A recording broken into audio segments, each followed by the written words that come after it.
कराची के reagent Plaza hotel में हौलनाक आतिशज़दगी, भड़कते शोले 12 जिंदगियां निकल गए।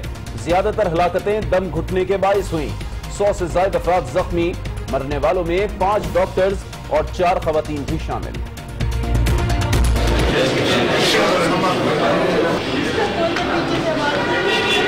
ये दोनों एक लंदन से एक नवाबशाह से आया, एक की डेथ हो गई, एक आगा खान में आईसीयू में।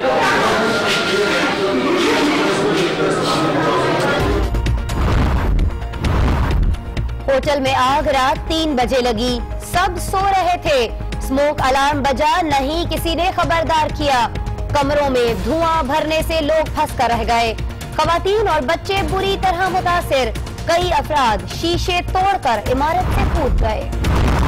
होटल में ठहरे फर्स्ट क्लास क्रिकेटर्स भी मुतासिर। दूसरी मंजिल से छलांग लगाने वाले यासिर मुर्तजा के पांव में फ्रैक्चर हो गया। करामत अली और मेहदी धुएं से मुतासिर। धुआं इतना ज्यादा था, फिर वापस रूम में आए, हमने खिड़की तोड़ी जो शीशे की थी, उधर से हमें छलांगने लगे। सोहेब मकसूद ने जान की परवाह ना करते हुए एक फैमिली को रेस्क्यू किया।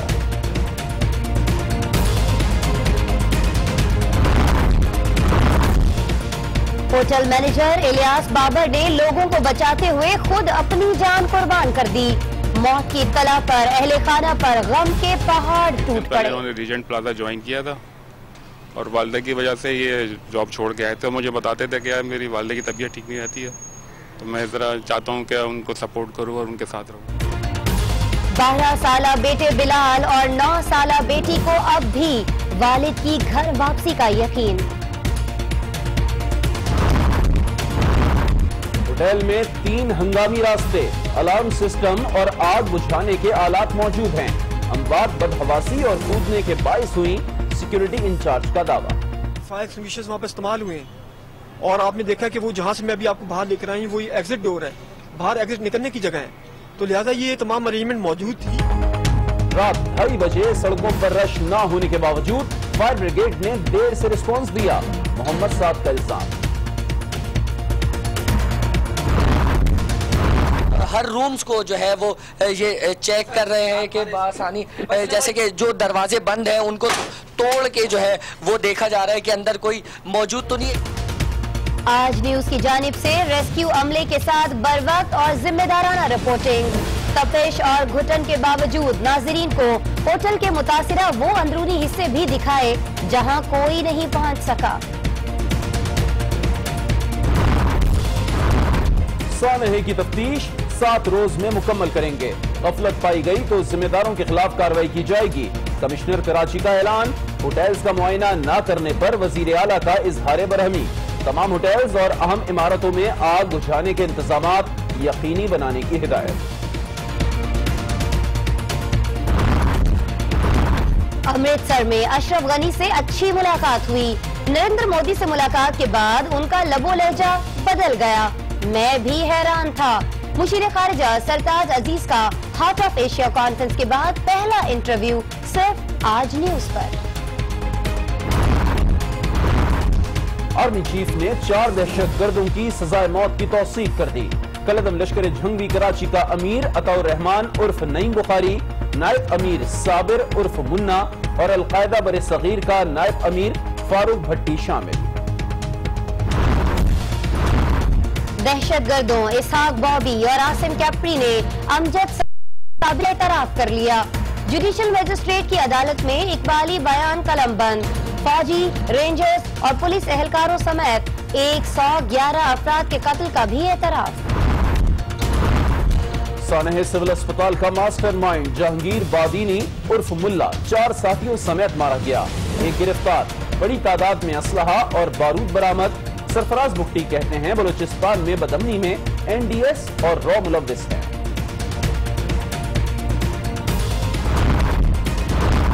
भारतीय एजेंसियों की बलूचिस्तान और खैबर पख्तूनख्वा में बदअमनी फैलाने की मंसूबाबंदी।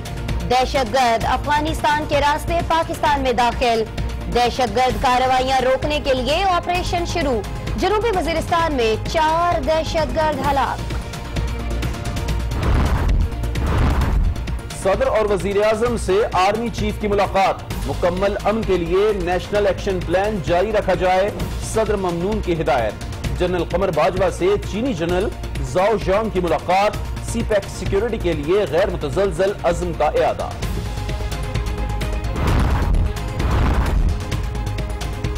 पंजाब की सियासत में हिस्सा लेने नहीं, पंजाबी सियासत पर जमहूरी कब्जा करने लाहौर आया हूँ। बिलावल भुट्टो की ललकार। दहशतगर्दी के खिलाफ जंग की पॉलिसी से सियासी फायदा उठाना जा रहा है। चौधरी निसार डॉक्टर आसिम और अयान अली के पीछे पड़ गए हैं। यौम तासीस की तकरीब से खिताब। पंजाब जाग तेरी पग को लग गया शरीफों का दाग। लंदन के चारों फ्लैट्स 90 की दिहाई में 19,05,000 पाउंड में खरीदे गए। खरीदारी के वक्त नेस्कोल और नेल्सन कंपनियां कतर के अल्सानी खानदान की मिल्कियत थीं। वजीर आजम के बच्चों ने इजाफी दस्तावेज सुप्रीम कोर्ट में जमा करा दी।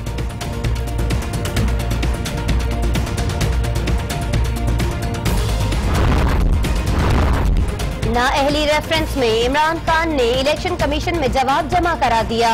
मनी लॉन्ड्रिंग और टैक्स चोरी के इल्जामात मुस्तरद। लंदन का फ्लैट 1,17,000 पाउंड में खरीदा। 2002 में बन्नी गाला की जमीन खरीदी। इमरान खान के जवाब से नई कहानी शुरू हो गई है। वो बताते हैं कर्ज लेकर बनी गाला तामीर किया, जबकि जमायना कहती हैं इमरान को कोई कर्ज नहीं दिया। इमरान मुसलसल झूठ बोल रहे हैं, उन्हें तलाशी देना ही होगी। नून लीग का रद्द-ए-अमल। नई अमरीकी इंतजामिया ने मकबूजा कश्मीर को बड़ा मसला करार दे दिया। मकबूजा कश्मीर में हालिया वाकयात ने पाक भारत ताल्लुकात कशीदा किए। डोनाल्ड ट्रंप मसला कश्मीर हल करा सकते हैं। नौ मुंतखब अमरीकी नायब सदर पर उम्मीद। भारतीय फौज के मजालिम के बावजूद कश्मीरियों का जज्बा आजादी कम न हुआ। आजादी मार्च नाकाम बनाने के लिए श्रीनगर से हुर्रियत रहनुमा यासीन मलिक गिरफ्तार।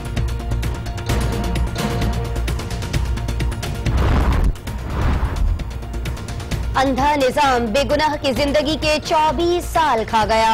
इंसाफ मिलने पर कसूर का मजहर फारूक जेल से रिहा। अहले खाना खुश। सजाए मौत का एक और मुलजिम 10 साल बाद बेकसूर साबित। सुप्रीम कोर्ट ने मुलजिम आमिर की सजाए मौत खत्म और रिहा करने का हुक्म दे दिया। कैलिफोर्निया की एक इमारत में जुम्मे की शब पार्टी में लगने वाली आग से हलाकतें 33 हो गईं। हलाकतों में इजाफे का खदशा। हेडलाइंस आप जान चुके हैं, खबरें होंगी तफसील के साथ। बुलेटिन का आगाज करेंगे खुसूसी इंटरव्यू से। मुशीर खारजा सरताज अजीज ने हार्ट ऑफ एशिया कॉन्फ्रेंस के बाद आज न्यूज को पहला इंटरव्यू दिया है। ये इंटरव्यू प्रोग्राम फैसला आपका में मेजबान आसमा शिराजी ने लिया है, जिसमें मुशीर खारजा ने कहा है कि हार्ट ऑफ एशिया कॉन्फ्रेंस में अशरफ गनी का लहजा नरेंद्र मोदी से मुलाकात के बाद बदल गया, जो उनके लिए भी हैरान कुन था।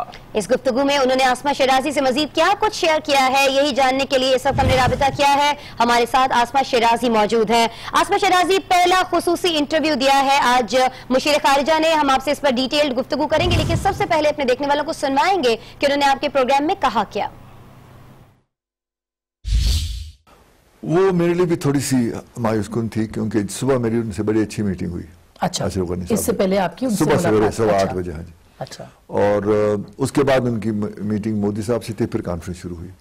उन्होंने बल्कि रेज किया कि जो आपने $500 मिलियन का प्रॉमिस किया है, उस पे चाइना से प्रपोजल आई है कि हम एक ट्रायलैटरल फोरम बनाएं, कमीशन बनाएं, चाइना, पाकिस्तान, अफगानिस्तान, क्योंकि चाइना भी चाहता है कि उन्हीं प्रोजेक्ट्स में को फाइनेंसिंग करे और शामिल हो। तो उनकी इम्प्लीमेंटेशन कैपेसिटी भी अच्छी है। तो आपको तजवीज़ मंजूर है? मैंने कहा बिल्कुल, हमसे भी उन्होंने बात की है, बिल्कुल अच्छी तजवीज़ है और हम इस पर अमल करने को तैयार हैं। तो हम उनसे शेयर करेंगे जो प्रोजेक्ट्स वगैरह हम करना चाहते हैं। तो फिर काबुल डेलीगेशन भेजकर उसमें मजीद बातचीत करेंगे। तो इसका मतलब है कि उन्होंने $500 मिलियन की यूटिलाइजेशन पे सीरियस बात की। इसीलिए मुझे हैरानी हुई जब उसने बाद में ये बात की कि $500 मिलियन जो है ये टेररिज्म पे खर्च करें। मुशीर खारिजा ने क्या कहा है, कुछ हिस्सा हमने आपको दिखाया है। और आसमा शिराजी जिन्होंने ये इंटरव्यू किया है हमारे साथ उसे टेलीफोन लाइन पर मौजूद हैं। आसमा, सबसे पहले तो मैं आपसे जानना चाहूंगी कि हमने इस गुफ्तगू में देखा कि इनका खुद भी कहना है मुशीर खारिजा का कि उन्हें बड़ा अफसोस हुआ जो बातें अशरफ गनी ने की, लेकिन इनके बाद इनका रद्द अमल क्या था? क्या इन्हें मौका दिया गया कि ये वहां पर मीडिया से गुफ्तगू करते? नहीं, बिल्कुल नहीं। और यही सबसे बड़ी बदकिस्मती थी जो सरताज अजीज साहब ने कहा कि वो चाहते थे कि गोल्डन टेम्पल भी जाए और वहाँ पे मीडिया उनसे बात करना चाह रहा था और बाहर भी उन्होंने अरेंजमेंट कर रखा था, लेकिन दोनों तरफ उनको नहीं जाने दिया, ना गोल्डन टेम्पल और ना ही मीडिया से बातचीत का मौका दिया गया। तो पूरी तरह से हिंदुस्तान ने जो उनकी मूवमेंट थी उसको ब्लॉक किया। और उन्होंने कहा वैसे तो उन्होंने मुझसे कोई ऐसी बात नहीं की थी, लेकिन बहरहाल मुझे अपने लोगों से बात करने के लिए और अपने जो मीडिया था उससे बात करने के लिए रोका गया, जो कि काफी काबिले एतराज बात है। बाकी उन्होंने बहुत इंपॉर्टेंट बातें की हैं। मसलन अशरफ गनी साहब से जो मुलाकात थी जो सुबह हुई, उन्होंने उसमें कहा कि वो ना सिर्फ इस बात पे एग्री कर गए जो कि 500 मिलियन की जो इमदाद थी उसके हवाले से, बल्कि ये भी कहा कि चाइना भी इंटरेस्टेड है तो एक 3 मुल्कों की 6 मुल्क की जो है वो एक इत्तेहाद बनाया जाए इस सिलसिले में जो कि मदद कर सके। और वो कहने लगे, सरताज अजीज साहब ने कहा कि जब फिर शाम को उनकी दोपहर की तकरीर हुई तो वो काफी हैरान हुए कि सुबह की मुलाकात में जो उनका पॉइंट ऑफ व्यू था वो कतई तौर पर बदल गया और ये उनके लिए कतई तौर पर हैरान कुन था, क्योंकि उनकी मुलाकात के बाद उनकी वजीर आजम मोदी से मुलाकात थी। बहरहाल वो काफी पुरुमीद थे कि ये चीजें ये सारी तय हो सकती है अगर हिंदुस्तान चाहे और कश्मीर के मसले को बीच में लाया जाए तो इसके ऊपर बातचीत हो सकती है। दूसरी तरफ उन्होंने जो नॉन स्टेट एक्टर्स थे उसके हवाले से भी बात की कि जैश ए मोहम्मद और लश्कर तैयबा के खिलाफ जो कार्रवाई है वो भी पाकिस्तान अपनी तरजीहात के मुताबिक करेगा और कर सकता है, इस बात का इम्कान मौजूद है। और इस सिलसिले में भी जाहिर है कि बाकी किसी की डिक्टेशन नहीं चाहिए होगी। और जितना भी कुछ इस वक्त जो भी अफगानिस्तान के हवाले से उन्होंने कहा कि हुआ, इसमें अमेरिका शरीक रहा था और उसके बाद अमेरिका ने पाकिस्तान को वापस धकेल दिया जो कि पाकिस्तान की फेवर में कभी नहीं गया। सही, पहले अमेरिका इसमें शरीक था लेकिन बाद में अमेरिका ने इसमें से पाकिस्तान को वापस धकेल दिया। आसमा शिराजी, आपने आगाह किया, आपने स्पेशल इंटरव्यू किया है, बहुत शुक्रिया आपके वक्त के लिए। और अब जिक्र होगा कराची के होटल में लगने वाली आग का।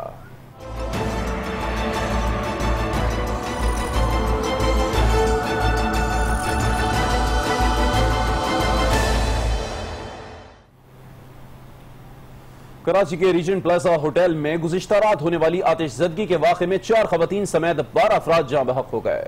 इब्तदाई तहकीकात बताती हैं कि ये आग शॉर्ट सर्किट के बाइस लगी थी और इस आग ने देखते ही देखते पूरे होटल को अपनी लपेट में ले लिया।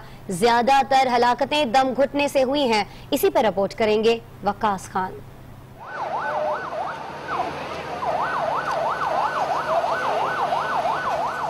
कराची का इलाका शाहराह वक्त था रात 3 बजे का। रीजेंट प्लाजा होटल में अचानक आग भड़क उठी।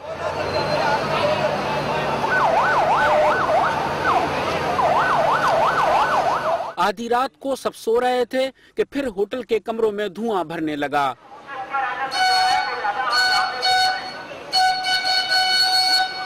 बदकिस्मती से स्मोक अलार्म बजे, न किसी ने खबरदार किया।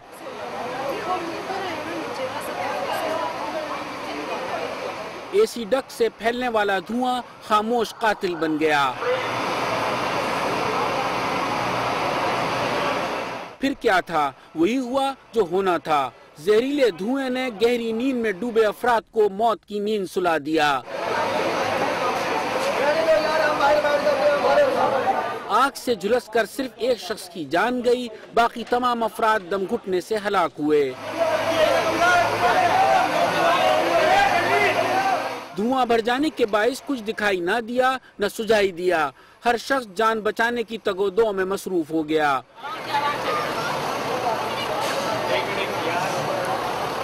लोग खिड़कियों पर खड़े इमदादी टीमों का इंतजार करने लगे। रेस्क्यू का अमला पहुंचा, लेकिन आग की शिद्दत के बाइस सख्त मुश्किलात का सामना करना पड़ा। आर्मी और नेवी के जवान भी होटल पहुंचे और इमदादी सरगर्मियों में मसरूफ हो गए। कमरों के शीशे तोड़े गए तो कहीं दरवाजे तोड़े गए।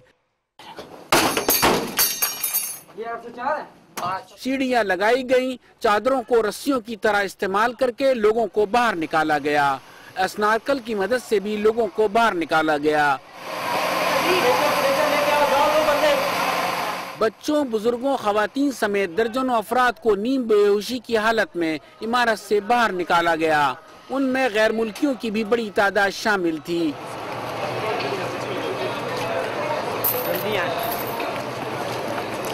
होटल के बाहर जज्बाती मनाजिर भी देखने में आए। खौफनाक आग से बच निकलने वाले अफराद एक दूसरे को हौसला देते रहे।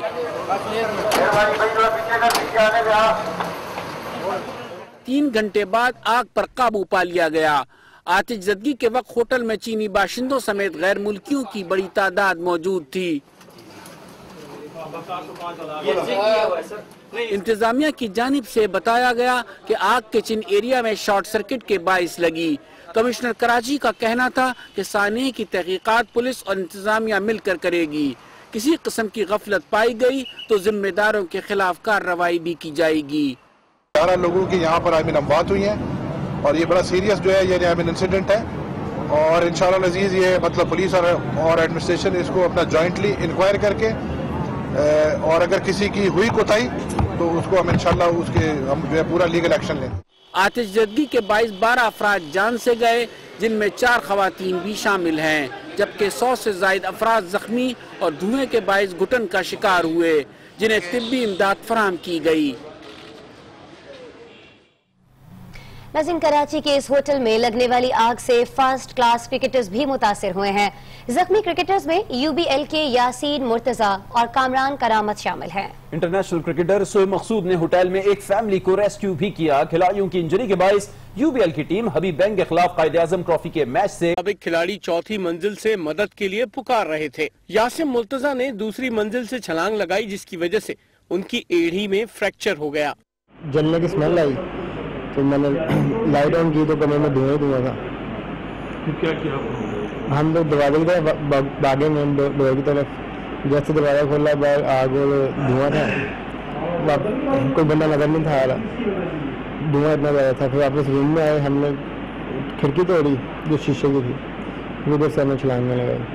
करामत अली और मेहदी फेफड़ों में धुआं भर जाने से मुतासिर हुए। जल्दी से मैं उठा, मैंने देखा नहीं है, कुछ भी नहीं देखा और मैंने दरवाज़ा खोला तो मैंने बारी की तरफ भागना शुरू कर दिया। मैं लिफ्ट की तरफ जा रहा हूँ लेकिन मुझे कोई चीज़ नज़र नहीं आ रही। नदीम खान के मुताबिक इंटरनेशनल क्रिकेटर सोहेब मकसूद ने एक फैमिली को रेस्क्यू किया, जिसकी वजह से उन्हें मुश्किल सूरत हाल का सामना करना पड़ा। खिलाड़ी परेशानी के आलम में रो भी रहे थे। खिलाड़ियों को दूसरे होटल मुंतकिल कर दिया गया है। टीम मैनेजर के मुताबिक खिलाड़ी सदमे से दोचार हैं, इस वक्त क्रिकेट नहीं खेल सकते। PCB ने UBL और हबीब बैंक के दरमियान जारी कायदे-आज़म ट्रॉफी के मैच के तीसरे दिन का खेल मुलतवी कर दिया है। उधर रीजन प्लाजा होटल के सिक्योरिटी इंचार्ज मोहम्मद साद का कहना है कि होटल में बैनुल-अक़वामी मेयार का अलार्मिंग सिस्टम और आग बुझाने के आलात मौजूद हैं। होटल के 600 अफराद को 3 एग्जिट डोर से निकाला गया। हमारा सिक्योरिटी अफसर लोगों की जान बचाते हुए शहीद हुआ। जिन लोगों की अमवात हुई उन्होंने एग्जिट डोर इस्तेमाल करने के बजाय मुतबादिल रास्ते अख्तियार किए। उन्होंने शिकवा किया कि रात 2:30 बजे सड़कों पर रश न होने के बावजूद फायर ब्रिगेड ने देर से रिस्पॉन्स दिया। तो उस वक्त जो है इतना रश नहीं होता, हालांकि इतना रश ना होने की सूरत में जो है वो फायर टेंडर की सपोर्ट हमें टाइमली मिल जानी चाहिए थी, लेकिन ऐसा नहीं हुआ।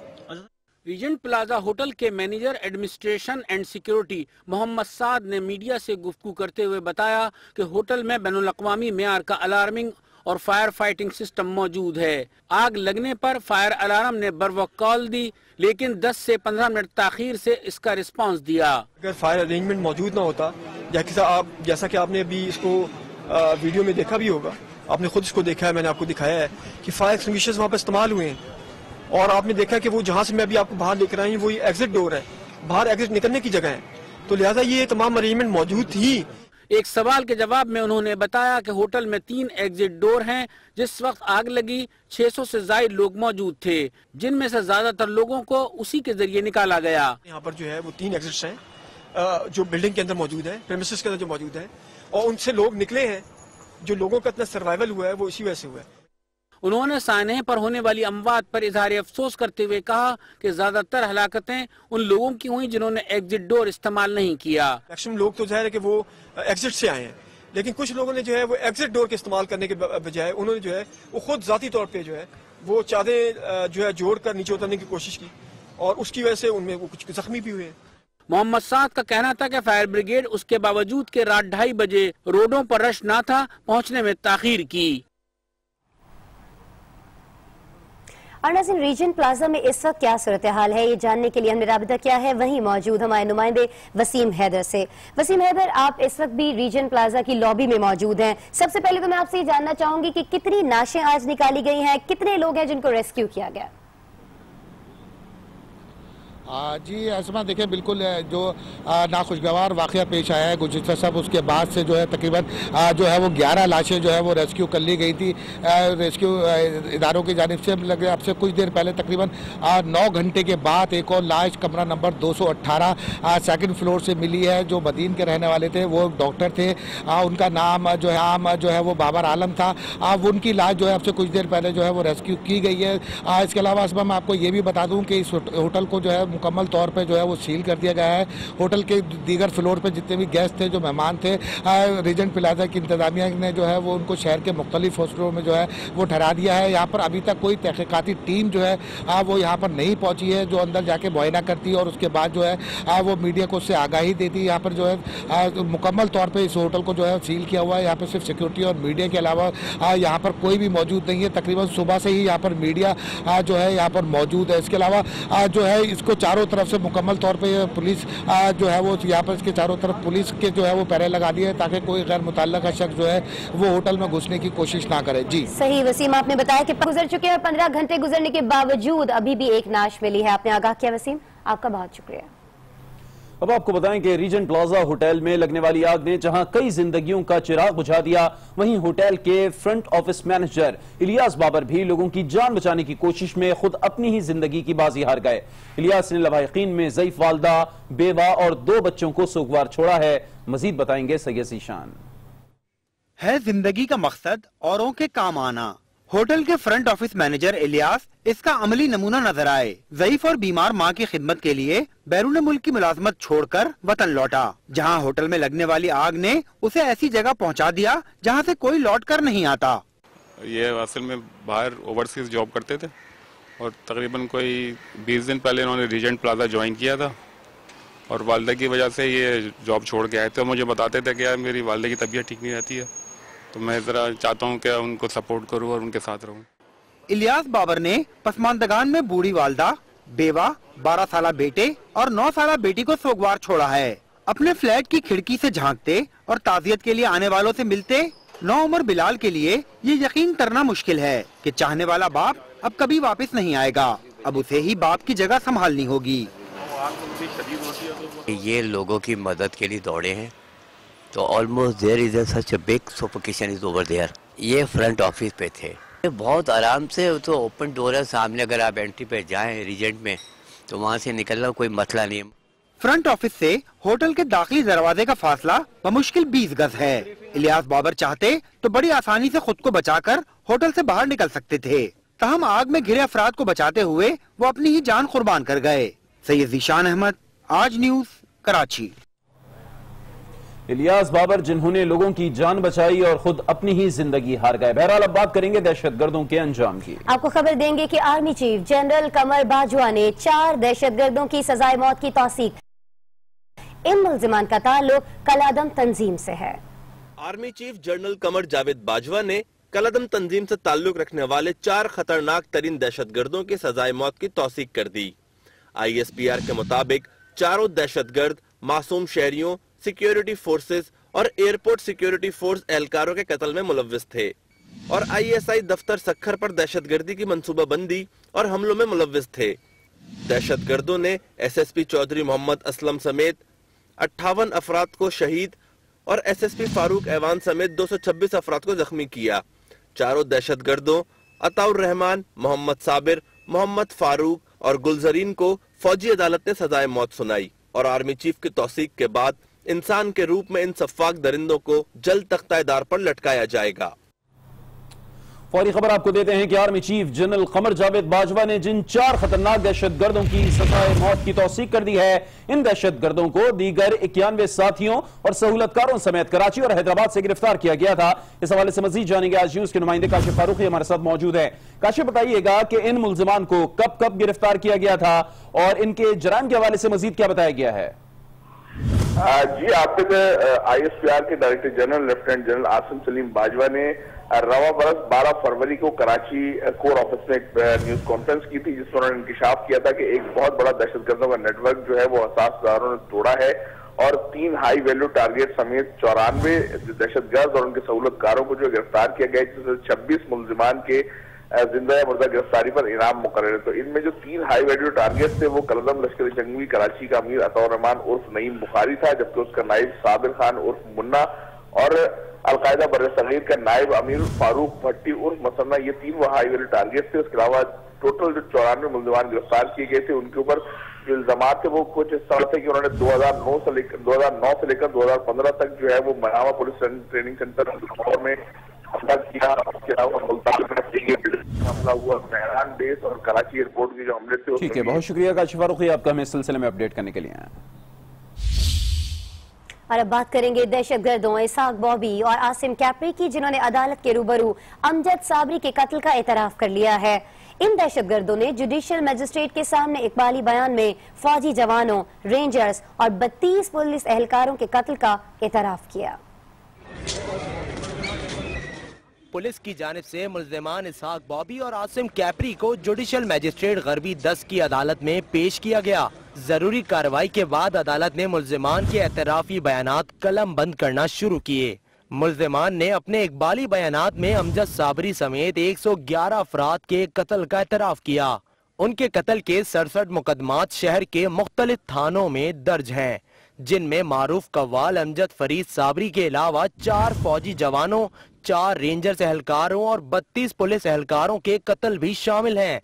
मुल्जिमान ने बताया कि उन्होंने 46 अफराद को फिरका वाराना बुनियादों पर कत्ल किया। मुल्जिमान ने जिला गरबी के थानों में दर्ज दहशतगर्दी के 5 मुकदमात में मुलव्विस होने का भी एतराफ किया, जिनमें औरंगी टाउन में 7 पुलिस एहलकारों का कत्ल भी शामिल है, जो इंसदाद पोलियो की टीमों की हिफाजत के लिए तैनात किए गए थे। उधर पशीन में फोर्सेस की कार्रवाई के दौरान सानह सिविल अस्पताल के मास्टरमाइंड समेत 5 दहशतगर्द मार दिए गए। एक को गिरफ्तार कर लिया गया। वजीर दाखिला बलूचिस्तान कहते हैं कि बदअमनी में NDS और रॉ मुलव्विस हैं। फोर्सेस ने पशीन में एक कंपाउंड पर छापा मारा। फायरिंग के तबादले में 5 दहशतगर्द हलाक, जबकि एक को गिरफ्तार कर लिया गया। कंपाउंड से बड़ी तादाद में असलहा और गोला बारूद बरामद कर लिए गए। वजीर दाखिला सरफराज बुख्ती ने कोयटा में प्रेस कॉन्फ्रेंस में बताया कि हलाक दहशतगर्द जहांगीर बादीनी और बुजुर्ग उर्फ मुल्ला सानह सिविल अस्पताल का मास्टरमाइंड था। जहांगीर और बुजुर्ग ने खुद अनवर कासी को कत्ल किया, जबकि खुदकुश हमला आवर अहमद अली वल्द साजिद ने सिविल अस्पताल में खुद को धमाके से उड़ा लिया। 10 दिन पहले अल्लाह ताला ने पहली कामयाबी दी और उस लीड को सामने रखकर उस 10 दिन पहले जो हमें कामयाबी मिली, उससे हमें खुदकुश हमलावर जो था उसकी आइडेंटिफिकेशन हो गई और जब हमने उसका DNA कराया तो 100% DNA मैच हुआ उसकी फैमिली के साथ। सरफराज बुख्ती का कहना था कि बलूचिस्तान में NDS और रॉ बदअमनी में मुलव्वस है। मैं ये कहना चाहता हूं कि दाइश की कोई ऑर्गेनाइज्ड प्रेजेंस नहीं है और उनका कोई इनके साथ इस तरह का लिंक नहीं है, डायरेक्ट लिंकेज नहीं है दाइश के साथ। डायरेक्ट लिंकेज है रॉ और NDS के साथ। अफगानिस्तान में बैठ के वो ऑपरेशंस प्लान करते हैं और फिर उन्हीं के जरिए वो उनसे क्लेम कराते हैं और उनको तस्वीरें में व्हाट्सएप वगैरह की जाती हैं। तो कहने का मतलब है कि दाइश की कोई प्रेजेंस बलूचिस्तान में। दूसरी जानिब खजदार के इलाके ज़ाहरी में फोर्सेस ने कलदम तंजीम के 10 दहशतगर्दों को गिरफ्तार कर लिया। एक ब्रेक के बाद आगे देखिए। पंजाब पर सियासी कब्जे का दावा किसने किया? और इंसाफ लेकिन 24 साल बाद।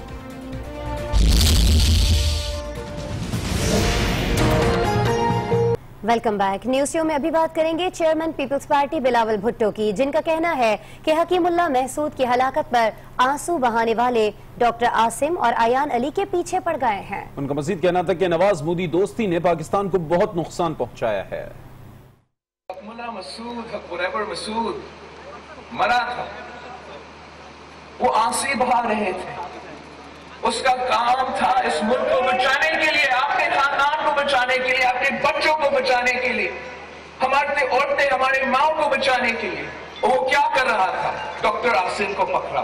डॉक्टर आसिम के पीछे, अयान अली से के पीछे, जो भी उसका जी चाहता है उनके पीछे चल रहा है। अगर हम नवाज शरीफ को नहीं रोकते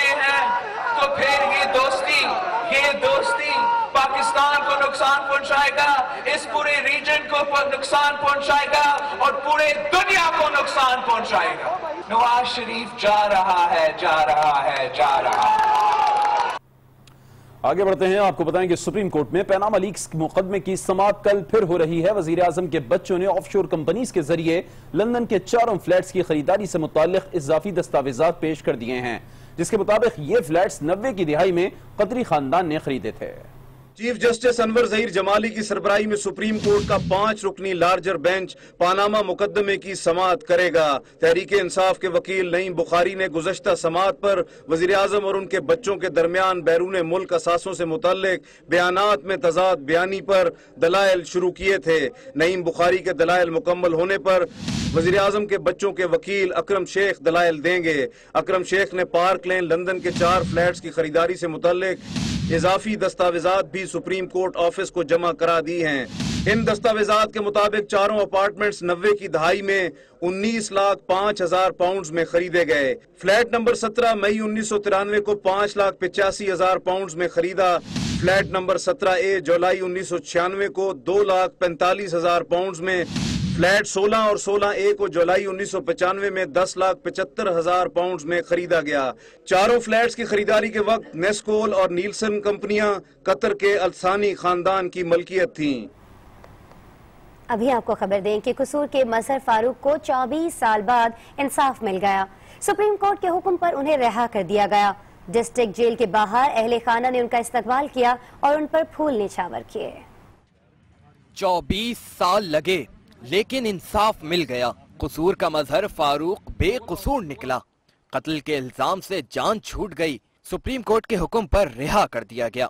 शेखुपुरा डिस्ट्रिक्ट जेल से रिहाई पर अहले खाना ने मजहर फारूक का इस्तकबाल किया, फूल निछावर किए, हार डाले और गले से लगाया। मजहर फारूक पर 1992 में कत्ल का इल्जाम लगा था, जिस पर सेशन कोर्ट ने उसे सजाए मौत सुनाई थी, जिसे हाई कोर्ट ने भी बरकरार रखा था। ताहम सुप्रीम कोर्ट में अपील के बाद उसे बेकसूर करार दे दिया गया। लाहौर में मीनार पाकिस्तान की तज़ीन और आराइश के बाद ग्रेटर इकबाल पार्क को आवाम के लिए खोल दिया गया है। चारों जानिब रंग बिरंगी रोशनियों के साथ फव्वारे भी नस्ब कर दिए गए हैं, जो एक ही वक्त में पानी की लहरों, रंगों और मौसीकी के साथ रखते हैं, तो देखने वाले इस दिलकश नजारे से मुतासिर हुए बगैर नहीं रह पाते। मजीद बताएंगे मोइन जुबैर।